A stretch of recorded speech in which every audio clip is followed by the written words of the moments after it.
So, okay. So in spite of the fact that this phenomena has been around for a long time, why then does it appear so important? Well, it's because this small group-minded, sexually amorphous psychology, the psychology, not the model itself, is what we have to recover, I think, in order to survive. And, I'm not so interested in talking about the odds of making it. It's just this is the only thing that will work. And I said last night, the good news is that the domain in which we must operate is all within our own minds. If we can change our minds, we can take hold of this process and halt it. I believe that the presence of these psychedelics in the plant metabolism, in the biosphere, allowed a kind of informational symbiosis between human beings with highly processing capacity and the biosphere generally. And that we have no word for this that we're comfortable with. The closest word we have for it is somehow tied up with the concept of religion, religio. But for us, religion is some kind of abstract dialogue carried on with a philosophical principle. That's not what it is. Religion originally was the dimension of the self that directly interfaced nature, or the Overself. And this happened through the use of psychedelics. So the reason the weekend is called History Ends in Green, and what this whole Gaian awareness thing is, to my mind, is it's not an airy-fairy attempt to recast a new image for religious ontology.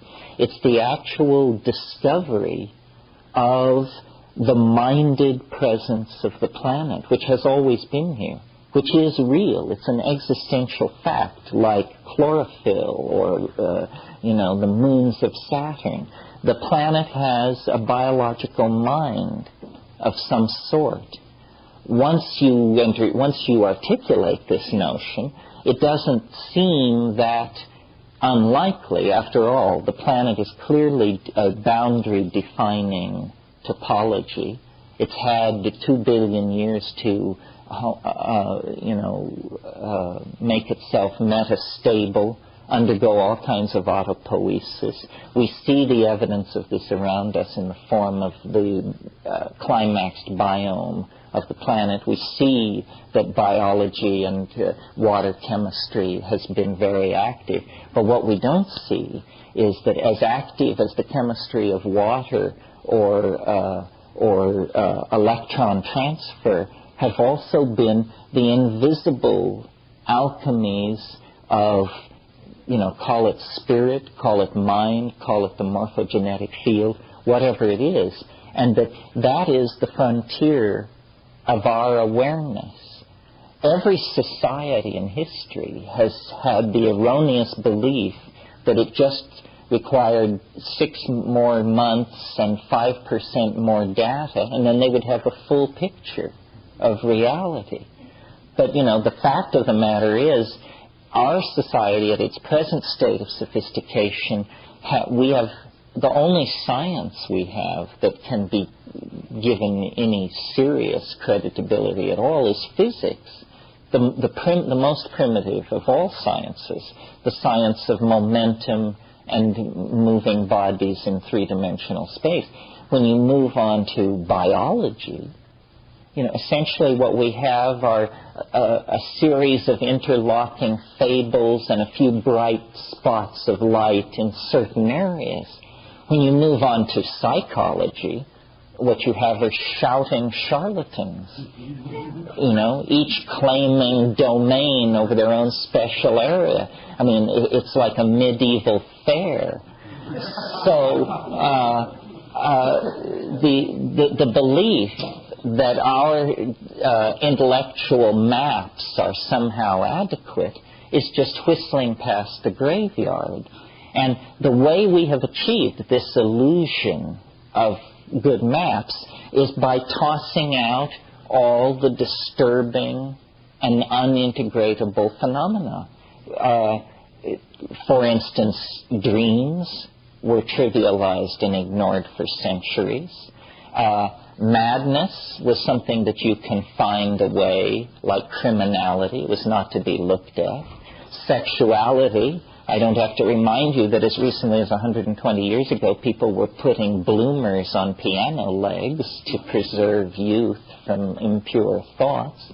I mean, you talk about a rejectionist style toward reality. I mean, we have just begun to open our eyes to what is around us. Well, so then front and center, when we begin to explore, let's take a conservative position toward exploring the universe.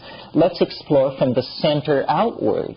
Well, that means from within the confines of the mind-body system. Before we generalize about tectonic plates or the motion of the rings of Uranus or something like that, just start from the body out.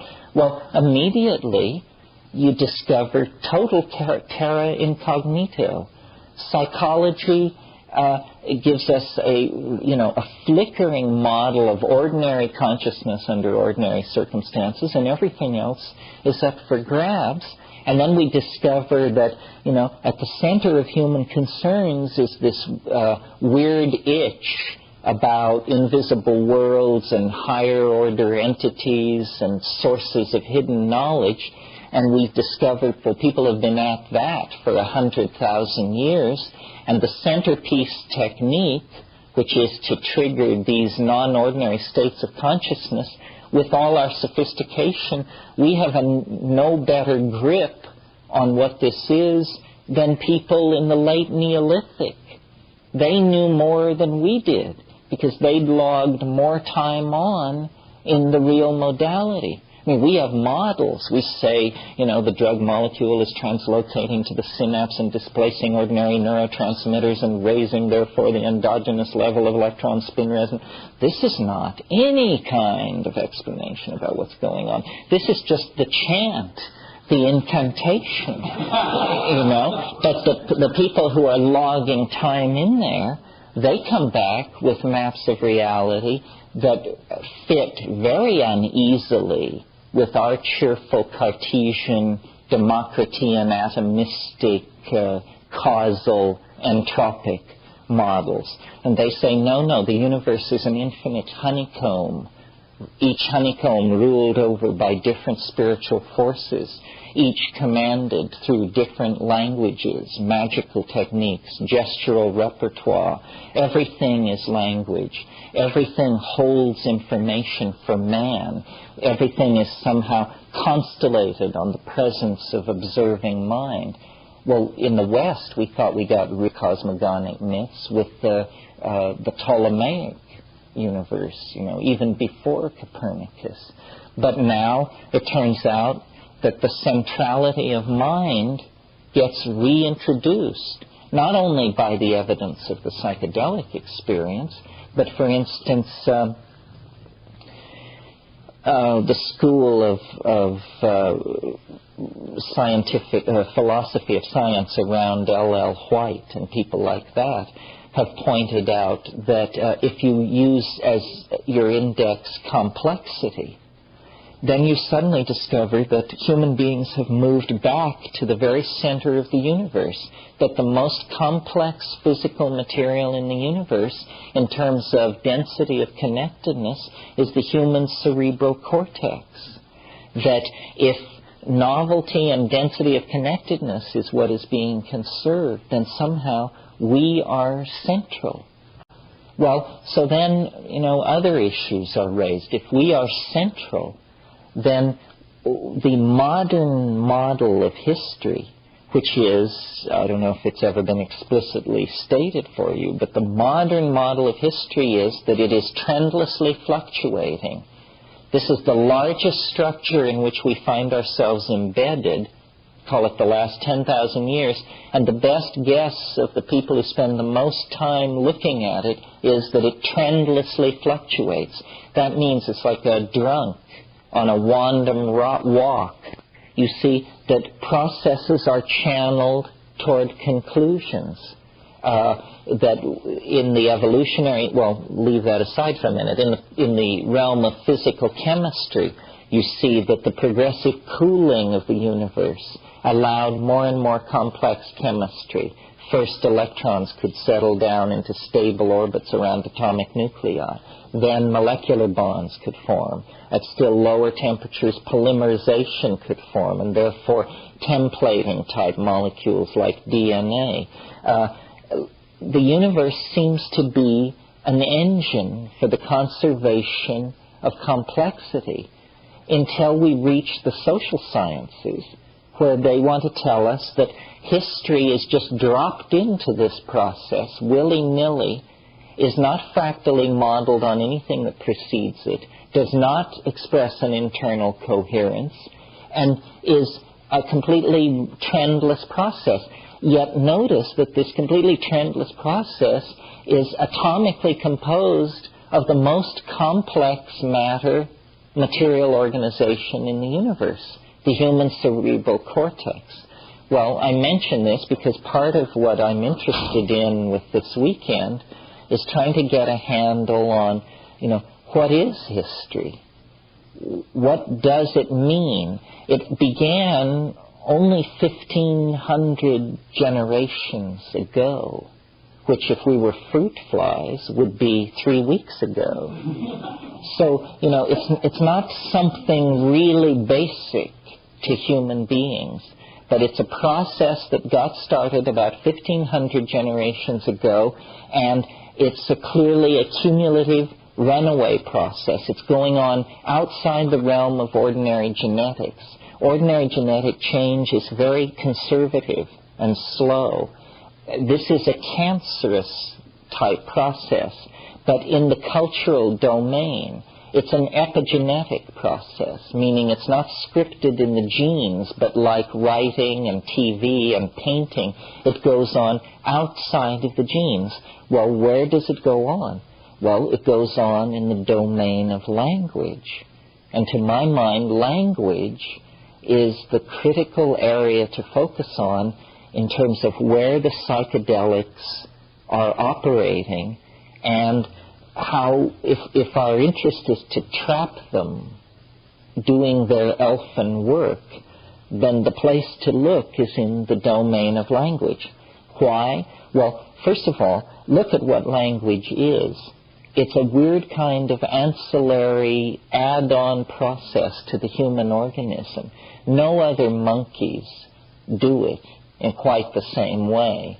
And I don't argue that there is not linguistic and grammatical activity in monkeys, dolphins, termites, what have you, but it's very different from what goes on in human beings.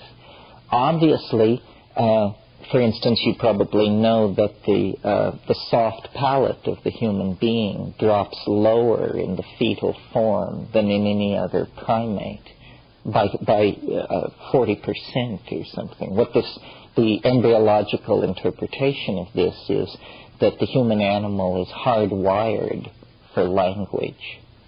And if you notice what it is, it's small mouth noises, rapidly modulated small mouth noises. And it's a highly conventionalized style of behavior which allows transduction of thought. It's a form of telepathy, a striving toward a crude telepathy.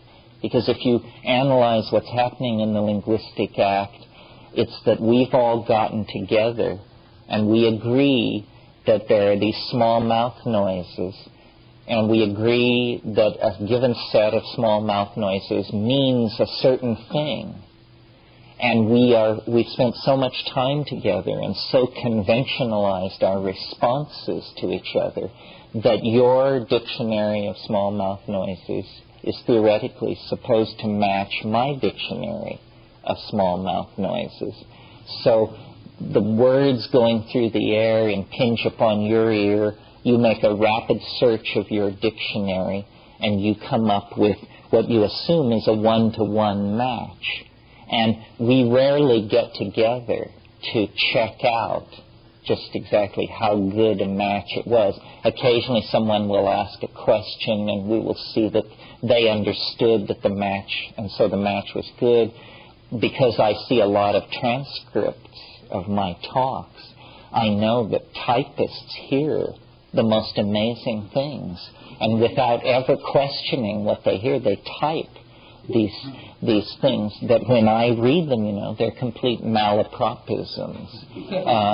But this is what was heard. And as the level of discourse rises, or the density of the technical language increases, it becomes much, much shakier.